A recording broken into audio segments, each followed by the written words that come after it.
right, now joining us in studio, we have very special guests who just happen to be in town, which is awesome. Our power players out of the Minneapolis Marketplace, Julie and Daniel Desrochers with EXP. Good to have you here. Great to be here. So you guys were in town for another event, and we connect. I said, come in studio. We got a show to do with you, so might as well do it in person versus this Zoom stuff, which for me is for the birds, right? So it's good to have you here.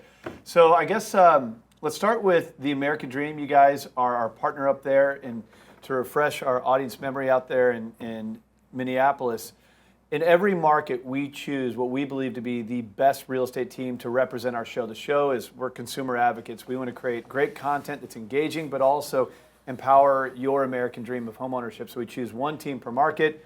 This is our team of choice, and they earned it. They are the best reputation, top producers. So thanks for joining the show and being our voice out there. Glad to have it. So you guys are doing this media thing. What do you guys think so far? It's fun. It's great. Yeah, love it. Yeah, you know you got to get out there. The world's changing. The real estate industry is changing. Now, you guys, your background, married couple, obviously. Well, let's start with that. How's that work? It's awesome. Yeah. I can't imagine being in this business without being married to someone else in the business. It just does. It couldn't work. There's no way. That's a strong statement, because I think others would say something different. But you know, when I think about the American Dream, there's a lot of couples across the country. Kim and Dave Panazza are our partners out of Phoenix. There's several others. Adam Stark in Salt Lake City. What do you think? Is he right with that? He's right. I mean, don't get me wrong. We have our challenges and times when you're like, oh gosh, Yeah. I wish it was just up to me. But you know, Probably balances well, though. it does. Yeah. Well, the big thing is, like, you know, you come home at night and it's not a job that turns off. So Yeah. like the majority of our pillow talk is, iPads and cell phones. So if you weren't married to somebody in the industry, they'd just be irritated the entire time. Yep. Don't get me Makes wrong, sense. we're usually still irritated at that time, but we're both irritating Now, each what other got equally. you guys into real estate? Did you get in together at the same time, or Did is it not. one first? So yeah, share that story. Oh boy, I fell in love with the industry when I was very young. My father owned some rental properties, and I was the oldest son, so I got to work on them. And big picture, that's just kind of what led to a passion. So fortunately, I never woke up one day and said I want to be a realtor. It just happened. And, Okay. It's been a really, great hobby basically that turned into a way to make a living that's never felt like a job. Whether you're in real estate or anything, that's a great life lesson right there. I hope everybody can say that about your career path. Now, so he came in first. He came in first. I was in event planning. Went to college, did the event planning thing, and realized that I did not like throwing events for people I didn't know. It's a lot different than just throwing parties for your friends. Sure, yeah. And I knew that I kind of came in at maybe from the investment side, but I knew that I'd always want to invest in real estate. I knew that was what I wanted to do, a way that I wanted to kind of grow some wealth and that kind of thing. And I thought, why not become a realtor? It was really I had never planned on it. And one day I was like, I know I want to do that. Why don't I go get my license, and why don't I sell real estate? And I literally went and got my license and joined the office that Daniel was at and met Well, Daniel. it seems to be working for you guys. Let's shift gears. Let's talk a little bit about the Minneapolis Marketplace. All housing markets are local. What's it like there now? It's great. I mean, it's very busy. It's a seller's market still. Yeah. So we have very low inventory, like most of the country. Sure. We have people that are kind of moving farther out. I don't know if that's happening in most of the country, but we see kind of a trend where people can work from wherever now. Where farther out suburbs are getting popular. And then like lake homes and cabins and kind of vacation properties are really big right now too. Given the environment, a lot of people are leaving cities. This is what I'm seeing across the country, and it seems like markets like you're in. Originally, I'm from Missouri, and it seems like these suburban markets are doing really well because of the people exiting cities.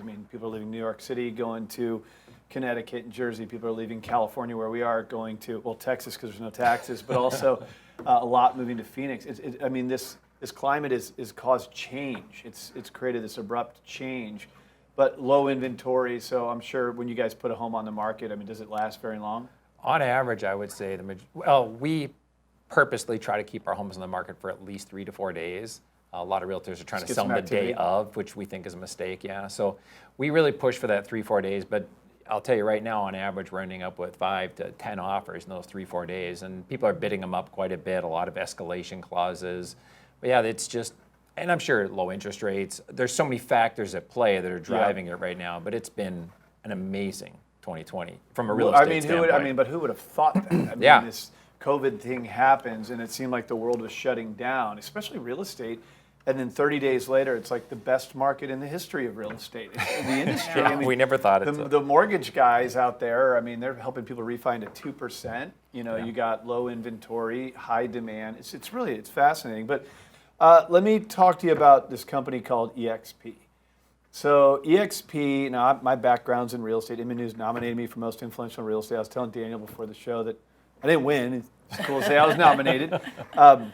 But I know a little bit about this real estate space, and it's a very entrepreneurial space, and things happen quick. And I know your CEO, Glenn Sanford, is actually on the show, a true mover and shaker in the space. We started hearing about this EXP. I was like, another craze. Well, this thing is taking fire all across the country. You guys are a leader in the organization. I know that you have agents that are joining your team in Minneapolis. What, from your side and the inside perspective, why EXP? I think it's just like a revolutionary model for real estate that hasn't been out there before. And it's just a really good framework. And the greatest thing about it is that the people that are involved in it, the people that we're involved with at EXP, the collaboration, I've never had any collaboration. Well, that's why you're in town. That's why, yes. I mean, we flew in to hang out with people that we work with, and we spent 2 days of just collaborating and sharing with each other what we're doing in our businesses, how we're growing it, how we're helping our consumer, how we're helping the customer, how we're delivering good service to them. And it's just been, to me, I've been with a different brokerage for over 20 years, and I've been in the industry for, in my opinion, over 30, depending how you look at it. And whenever I wanted something that was above what I knew, you know what I mean? I wanted to do something a little different, or I had some questions. With the other brokerages, it felt like I was always talking to my competition. And they'd give me something, but they wouldn't even answer the question really. The other day I had a question, I wanted to do something video-wise. I called Kyle on his cell phone, and he didn't say hello or who is this. He said, hey, Daniel, what's going on? And I'm like, hey, I kind of need some advice from you. I'm not kidding. 15 seconds later, I had an email from him with exactly what I wanted. Like the collaboration, like Julie said, is just outstanding. Well, look, I can speak from personal experience. COVID happened. The world was shutting down. Who knew what was going to happen to real estate? And we put in a call to Glenn Sanford, your CEO, and he came on with us and did a Facebook Live. Yeah. Here's a guy who's going through a pandemic that's affecting the industry as much as any industry, and he takes time to do a Facebook Live to get some good word out to consumers and B2B as well. A lot of realtors are on that. So, I mean, it's really a fascinating company. What they're doing is very entrepreneurial, very relational, as you put it. Tell me about the tech, though. So they kind of have, everyone's into this tech thing. What do they do differently on that front? well, I mean, the great thing with COVID was we were all already, there's no brick and mortar when it comes to EXP. Right. So everything's done virtually. I mean, So you guys didn't even skip a beat? We didn't. No. No, all of our training is done virtually online through EXP. If an agent that's new joins and they want to send out a postcard or do some marketing, all they have to do is go into our center online, click a few buttons, pick what they want, and get it sent out to the consumer. So, I mean, there's so many. It's such a tech-forward company. Glenn Sanford is a tech guy. Yeah. And I think it's like the Amazon of real estate. Well, you guys are the top team out there. You're obviously very modest.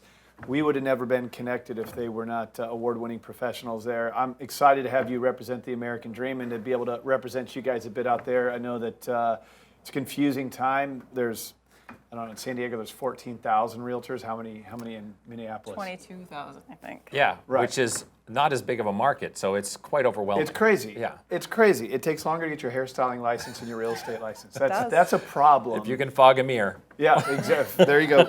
You can get your license. Well, there's a big difference between having that license and being good at this thing, and there's a big difference between being good and being great. So, love having you guys on our show. Thanks so much for what you're doing with us out there. Let's keep making our impact, and thanks for coming on the American Dream. Thanks Thank so you. much for having us. All right, more of the show coming up next.